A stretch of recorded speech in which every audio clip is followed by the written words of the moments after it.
Максим Танк сярод лясоў наднёманскіх. Сярод лясоў наднёманскіх густога сосняка жила малая Верочка, дачушка лесника. Яна дружила з дрэвамі, з птушынаю сям'ёй, звярынай усялякаю і з ягодай лесной.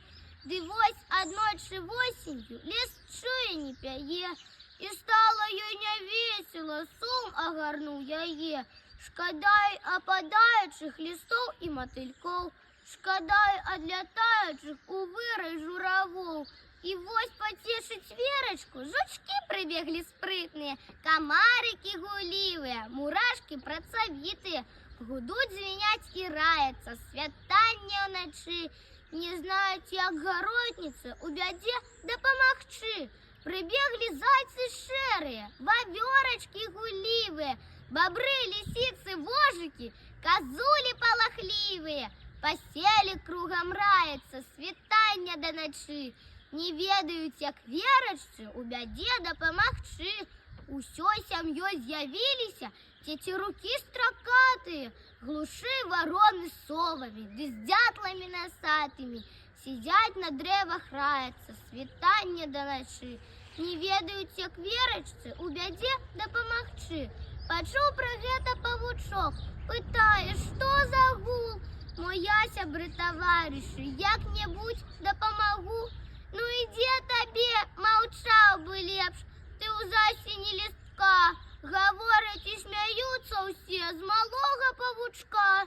І ён па павуцінцы пакрыўджаны палез дамоў, пад лістай арэхавы, у хмызнякі у лес. А як настала ночанька, серп месяца зазяў. Ён павуціну тонкую хутчэй снаваць пачаў.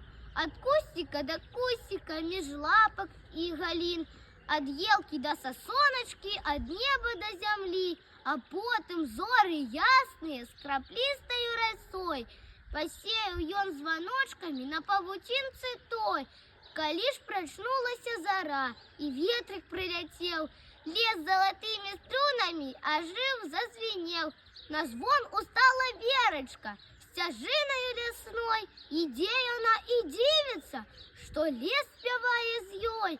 Кране рукой куст рабінавы, звон чуецца рабінавы. Кране яна каліны куст, звон чуецца калінавы.